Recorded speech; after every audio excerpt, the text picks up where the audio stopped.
Hello and good afternoon. Welcome to the IFX 2016 happening right here at Codicea Trade Fair Complex in Coimbatore, which is located in the southern part of India. Today at the Forace Polymer stall, we have with us our interesting guest.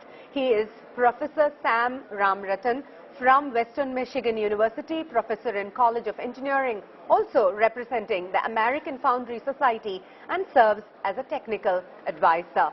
Welcome to the Forace stall, Mr. Sam. How are you doing today? I'm well, I'm happy. Okay. Honored to be in India. All right, thank you. Have you visited other stalls here today? Sure.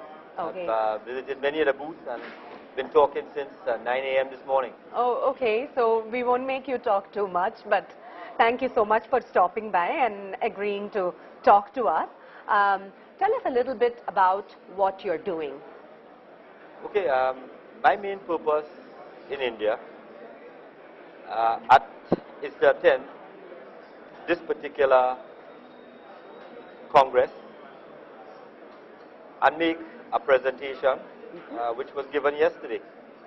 That was well received, and after that stimulated a great amount of discussion. And I find the interest in technology, certainly technologies that we represent in research and development, are being well received. All right. You mentioned a discussion. What is the topic of discussion? The subject that I spoke on relates to sand testing and what happens when molten metal contacts sand. All right. And there is a lot of interest because there is some questions regarding the quality of sand available in India. And in order to make a casting, you can have the best metal, but if your mold, which is typically made of sand in the major processes that are used here, is not compatible, you could have a defect. True. Right? True. So yes. That's a lot of interest in that particular subject because it affects the bottom line. Yeah, and I also hear, after talking to many industry experts, sand is one of the most important raw material for you? Correct. Okay, okay. But good quality sand. Right, right. right. Sand is used in many places, but the sand that needs to come in contact with the metal certainly has to be of a particular grade and quality, and that is paramount. Okay. Certainly, as well, certain other natural materials and certain synthetic materials that are also available in India that is used to bond the sand, and those also are subjects that were related to my presentation. All right. And they together form a composite material. That material, the precision sands, are of great interest. All right. Wonderful. Now, tell us about the technological advancements that is happening in your country. Do you think some of those can be applied to India, this environment as well? What are your thoughts?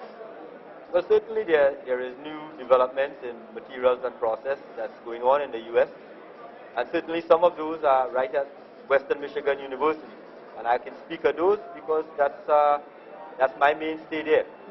We have developed certain mechanical, thermal, chemical and physical testing devices that can help to qualify these sand binder systems.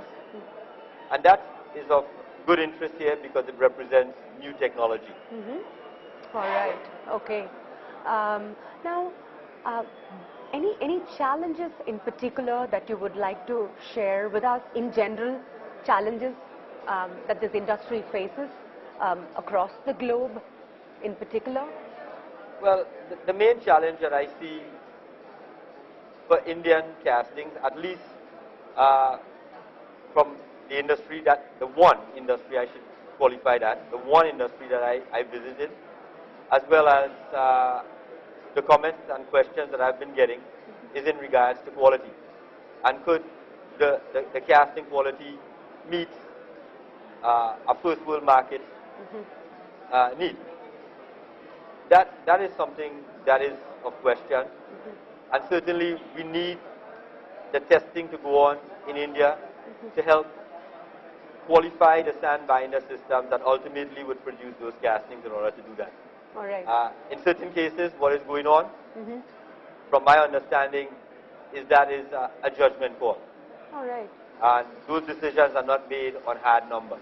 Oh. So if that gap could be bridged and the quality levels, there is certainly people here willing to produce. All right. Okay.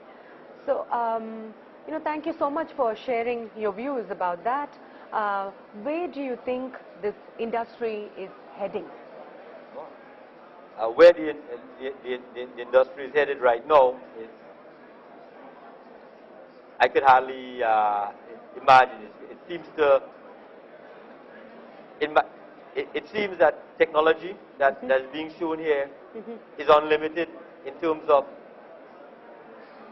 simulation technology, in terms of design software, in terms of metallurgical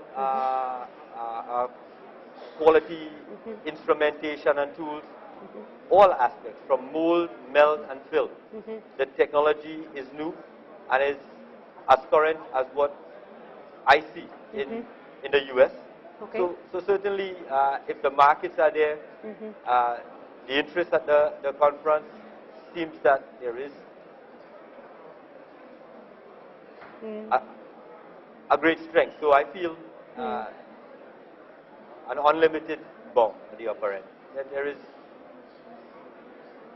There's no limit for where the foundry industry can go. Right, right. And everybody seems to be talking about, just like any other industry, they say foundry industry will also go through its ups and downs. And right now they're talking about recession. But when I see the crowd that's coming in here, today is the last day, and I still see a lot of crowd. To me, it doesn't look like a recession. An outsider, I'm not able to see any recession. Do you see that in the US? Do you see that anywhere else? No, I don't see that directly. I hear the doom and gloom, but I don't see. Okay. Certainly, automotive castings in my state are strong. Okay. Certainly, with General Motors reporting record profits, and that turnaround, it's a green time for us. Right. Certainly here, if that is the situation in India, I couldn't tell from what I'm seeing here. Right, right. Certain, but my comments about the unlimited potential is based on the interest of the people and the technologies being represented at this particular show. Yeah, I was going to come to that question next and ask you, are there more students now coming to this industry?